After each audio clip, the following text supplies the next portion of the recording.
This is episode 5 of the interview series, a series where we interview different people from different professions in order to inspire young people who might want to pursue these careers. Today, I am joined by Sina Sadrzadeh from the Millenial Entrepreneur podcast. How are you today, Sina? I'm very good, thank you. I'm massively privileged to be a part of this, and thanks again for inviting me. Thank you very much. And how does it feel that now I'm basically doing your job because I'm asking you the questions? Yeah, it feels weird. I've done a couple of these where I'm on the other end, and like the first time I did it, I was being interviewed by a fellow podcaster on his page. So he follows like how to start a podcast, and I was on his page, and I remember at the very end, he basically said like, thank you for joining me and everything, and I was like, yeah, thank you as well, and like thanks for listening. And I was basically like wrapping up myself, even though it's his channel. So like at the first instance it was kind of weird, but I got used to it now, and I feel like I've got used to being a guest as well as a presenter. Well, I'll say you're doing very well so far, so great. Before we go to talk about your podcast, just explain more to those who might not know you. Just tell a bit more about yourself. Well, I'm 22 years old at the moment, and so I just basically finished university. I was at Bristol University, and I studied economics and management there.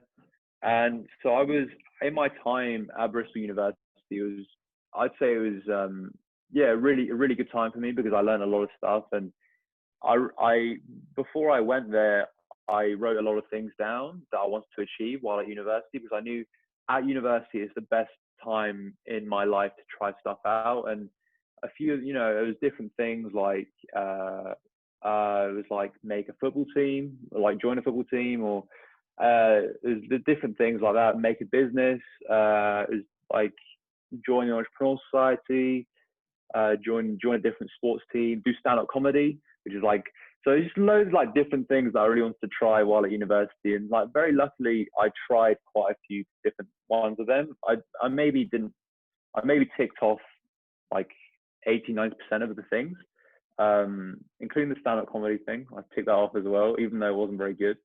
But yeah, I did most of that stuff, and like one of the things was the Entrepreneurial Society, and so I was vice president there.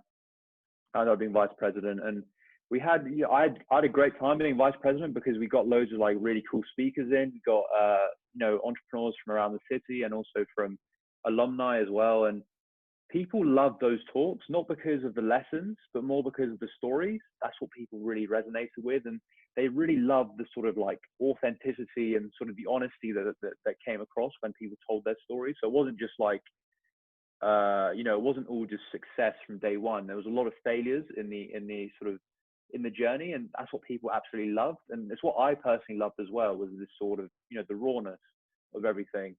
And I really wanted to carry that sort of thing on in the future. And like after I finished university, so this podcast was a perfect way. So I started. I had the idea for the Millennial Entrepreneur podcast for quite a long time, interviewing young entrepreneurs. But it only went into fruition once lockdown happened and we had a lot of free time. So I was like, yeah, this is the perfect time to start something like this, because I've got more time. My guests, who they're normally very busy people, they've got more time as well, and so that's basically how it happened. And I really want to start it for young people because there's a lot of podcasts out there that focus on entrepreneurship. It's a very crowded industry, crowded market, but there wasn't one that very much focused on young people or gave a platform to young people. And I really wanted to sort of show young people that, the entrepreneurial podcast that you listen to, it's not all going to be like 6-year-old white men that have sold their businesses for, millions to, Google or Amazon or whatever. I wanted to show, the next generation where people can be inspired by. And from day one, I've had in my mind that I want to showcase the best of our generation. So the next generation can find inspiration from that. And the only way the only way I could do that is to showcase people from all different backgrounds. So this was always in my mind, you know, showing people from, you know, female founders, male founders, you know, disabled founders, founders from ethnic minorities, all of this stuff.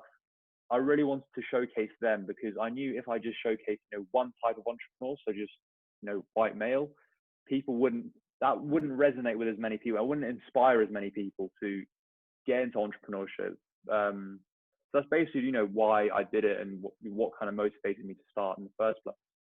I must say I applaud your whole mission of basically showing more representation in the crowded space of entrepreneurs. And I also must say, you said you started this during lockdown. I think it's impressive. You've managed, you know, lockdown's been, but since March, and you've already, I think, what about in saying 50 on Apple Podcasts? Well, it kind of like fluctuates. So my top rating on Apple Podcasts was 27. And it kind of just goes in between like 27 and like 200. It very much varies like per day.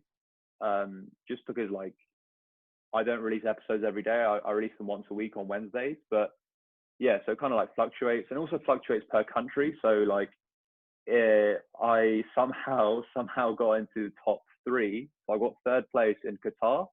No idea how that happened, but it happened, and you know, is what it is. So it very much like fluctuates really, and some days it's pretty high in the charts.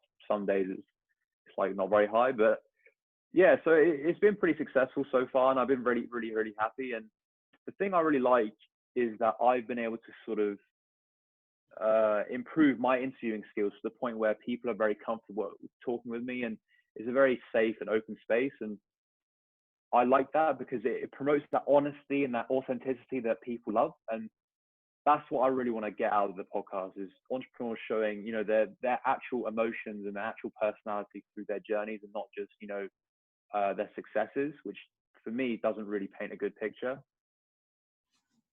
I think, well, again, I'd like to say, obviously very good messages and very impressed. In terms of how, you know, these people that you do find to discuss, what is the process like? How do you essentially scout for these sort of people?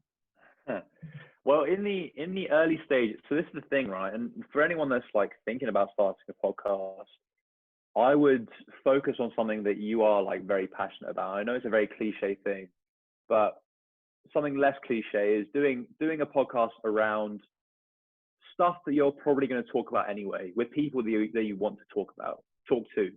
So for me, that was always, you know, around entrepreneurship. I started a business while I was at university, and ever since then, I've been, you know, obsessed with entrepreneurship. And so I got a lot of like contacts in that sort of space, you know, young people. So for me, I already knew a lot of the people from the early stages, and it was very easy for me because I was going to have these conversations anyway. Like if I didn't have a podcast, I would have, you know, messaged another young entrepreneur and I'd be like, hey, can we have a phone call? Just to like talk about stuff, and they would probably say yes because they love that thing as well. The only difference is that it's, you know, it's being recorded. That's literally it, and it's not like a Q&A sort of like me asking the questions and then answering it. It's not like a job interview. That's the worst. That's my worst nightmare. It's literally a conversation that we would have anyway. So people that want to start a podcast, do it around something you want to talk about anyway, with people that you want to talk to. So that could be like a friend of yours. It could be, you know, with people that inspire you.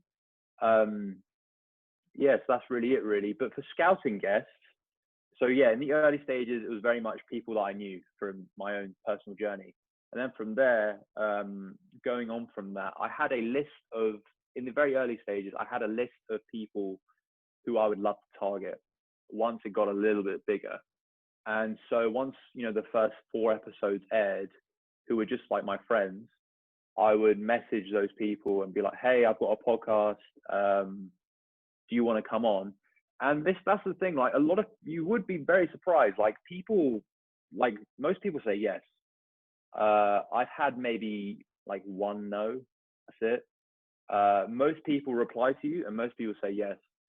If you are very like, if you create that sort of connection very early on, and you're not just like rude to them or whatever, and you're willing to, you know, yeah, if it's just a very good conversation and they see your podcast and they like it. So so from that sort of like list, I got loads of guests because I messaged them, and I even got like people from Dragon's Den on it, people from The Apprentice.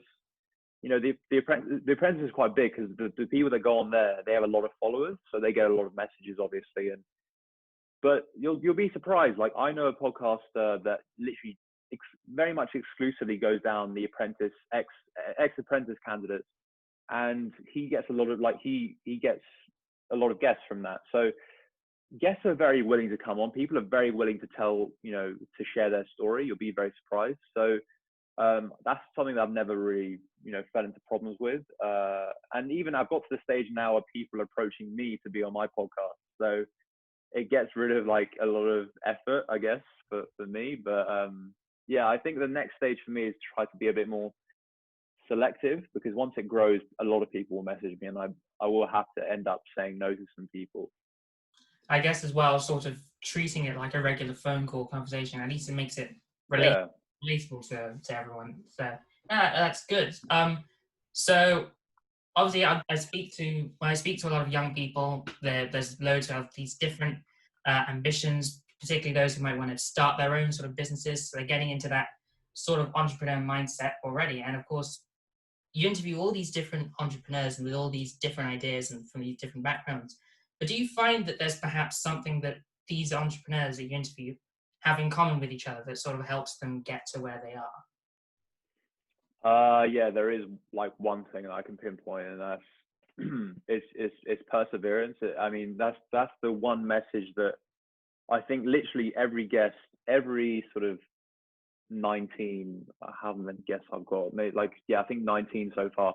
Every single one of them have, they've said perseverance at least once, or alluding to that sort of thing in the talk that we've had.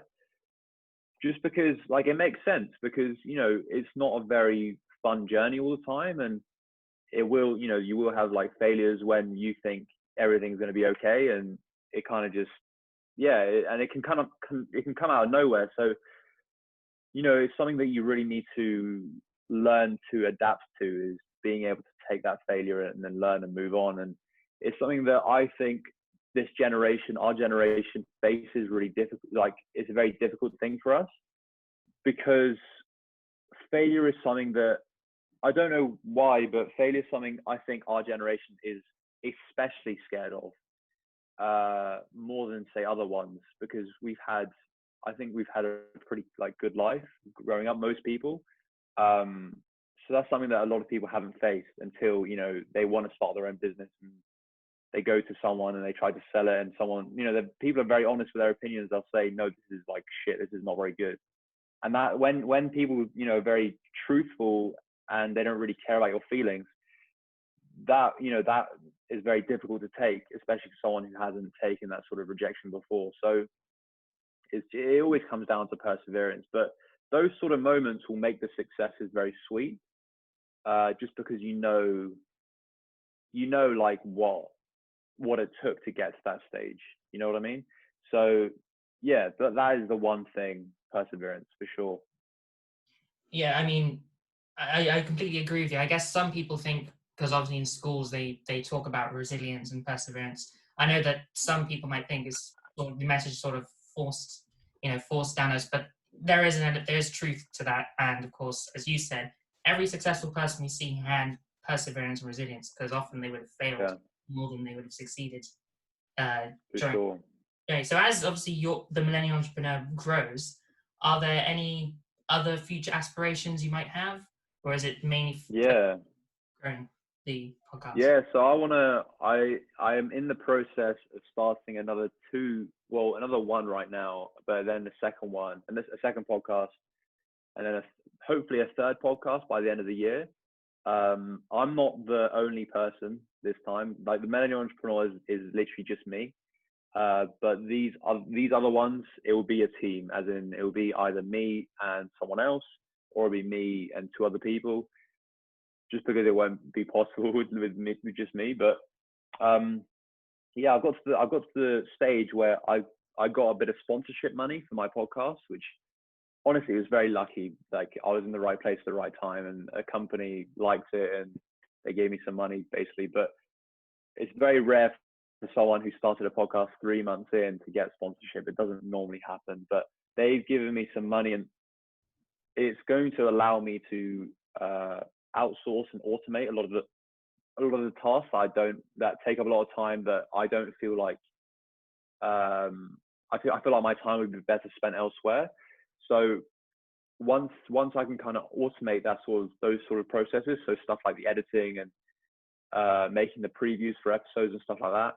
Once I can get that outsourced, I can work on these other projects and basically be able to spend more time like over the microphone. That's what I feel like I'm good at. That's what I feel like I'm best at, is being able to talk, being able to have a conversation, being able to make people open up and share their story. That's what I feel like I'm really good at. So once I kind of outsource them, two other podcasts are in the pipeline. The first one is focusing, they're all like similar, they're all like fairly similar, so there's going to be synergies with the audiences, but the first one is it's almost launching, so I can talk a bit about it. It's a podcast focusing on side hustles that students can do to make money. It's basically about money, this one, but it's not like people coming on and telling their story. It's more about a systematic like process. So step 1, you have to do this. Step 2, you have to do this. Step 3, and then eventually you'll get like some money out of it. So stuff like hosting events, stuff like match betting, stuff like stuff that selling candles. We have a girl that's hopefully coming on who sold a lot of candles while at university. So stuff like that, really. And I think that will be pretty good. And so each episode will be like 20-30 minutes long. And the third one, I don't want to talk about too much at the moment because it's very early stages, but hopefully that'll be out by the end of the year as well. And that's me and another host. Yeah, so that's really it. Well, we certainly look forward to witnessing the next stages of both the Millenial Entrepreneur and, of course, the introduction of your new podcast. Now, earlier you talked about, so you gave a bit of advice on how you started your own podcast. Any other pieces of advice you think you'd give to young people who might want to look to enter the space? Yeah, like loads of people are looking at podcasting at the moment, and I still think it's very much in its infancy. I think it very much is in its infancy. Like if you look at, although it's been around for a while, if you look at say like YouTube for video content, that's like way, that's at a different level. Like the amount of like podcasters is like so little compared to the amount of YouTube channels. It's just so little, and there's a lot of YouTubers doing very, very well, and I feel like podcasters, it's only going to grow. So what I would say, firstly, is that if you want to start one, you're not too late. Definitely not too late. I know, there are loads of people entering the space at the moment, but yeah, it's only set to grow. There's more and more people listening to podcasts every day, across, every country. So yeah, don't see that as a barrier really. And then when you actually when you think you'll be comfortable talking to a microphone, decide what you want to do it on. And for me, it was talking to young entrepreneurs. That's what I really love. But if, for different people, it's different things about what they love. And like, I know a girl that really, her passion is like talking about like sex and stuff. And she just does a podcast about that. And it could be literally about anything. And it can literally be about you and your mate, like chatting, like just chatting and like making jokes and stuff. It can literally be, and you can go as niche as possible. That's the beauty of it. So you can make a podcast about like fishing. Like it can be so niche. It can be really, really niche because the rest of the world will, it will open up to the rest of the world, and like people will listen. That's a really big thing. Like a lot of people message me asking for advice, and then they're like, will anyone actually listen to me? Like, will anyone actually listen? And I'm like, yeah, like of course they will. Like you'll at least get, like 10, like 15, 20, 30. In the early stages, you might not get that many, but once it grows and people recommend you, once you find your personality to be able to convey it over the microphone, go ahead. And I was so nervous when I first started the podcast. I was like really nervous. My first ever podcast that I went to record, I spilled water on my laptop. I was so nervous. Like my glass of water was on my table, and I was just coming to set up my microphone. I literally just hit it over, went all over the keyboard, and it was like it was completely full as well. And so my laptop literally just switched off. It literally just broke. So I had to like dry it out for ages, and eventually it came back to life, resurrected, luckily. Um, but like, so that's another thing, is if you're nervous, just like just record a practice one. You don't need to release it and see how you react, and then do that to the point where you're comfortable doing it over camera. And don't be afraid if the first few ones are a bit rubbish. My first few ones weren't very good. They just weren't. If you listen to my number one, and if you listen now to my number like 17, 18, the difference in quality is, it's very big. Just because I became more comfortable, I found my identity over the microphone, and yeah, that's really it. And that's all I would say really for advice. I know there's so many things other than that. Like I know cost plays into it. A lot of people are like, oh, it's way too expensive. Like, I don't have the equipment as well, even if I wanted to start. I actually I've spent so little on the podcast. Like, just go ahead. How much do you think I've spent on like the whole operation from start, day one to where I am now? Just have a guess. Well, you've probably used your existing laptop, and you would have invested in a microphone. No more than 100? I spent £30 on everything, and that was a one-off thing, and that was literally just for the logo that I paid one of my friends to do, because I don't mind like paying one of my friends, because you're supporting one of your friends. The microphone, I was lucky I had from before. Loads of people don't have that, but this microphone costs like £20. It's not very expensive. I want to get a new one because it's not like amazing, but for starting out, it's completely fine to start off with like a not very good microphone. And you can even start off with like your headphones. I know loads of people that start out with their headphones, and that's okay. That's fine, because people don't listen for the audio quality. They listen more for you. They listen more for the content. So yeah, that's all I've spent really. Oh yeah, I spent £5 on this like filter, so 35.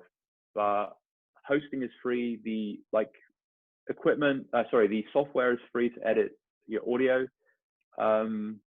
That's really it. Like, you don't need to spend that much money, to be honest. Well, I think your advice would definitely go a long way with a lot of young people, and you've definitely addressed a lot of the concerns that young people do have in regards to, nervousness or costs and things like that. And I also think, on a general note, that the way that the media sort of presents the world as a place where people might not listen to each other, but then we have podcasts for every sort of topic we can think about. So it caters to all sorts of people who will listen. So I think that's it's a wonderful thing to have. But anyway, we've come to the end of the interview. I do want to say again, thank you very much for taking my pleasure. Your experiences and your advice. And to all those watching, please make sure to follow the Millennial Entrepreneur podcast as well. And you can also follow my own socials as well. So once again, as well, like if anyone has any questions about podcasting, or just interested in learning more about the podcast, be sure to message me on Instagram. I respond to everyone. And if you are like thinking about listening to a podcast episode, I would recommend, my personal favorite is episodes. I can't remember which episode number it is now, but it's the one where so we had someone who's turning poo into electricity, and so you'll know by the title. It's like episode 12 or 13, 14. It's one of them, but that one's my personal favorite. All right, so now everyone watching, you know exactly what to do. So thank you very much for watching, and I'll see you guys all soon.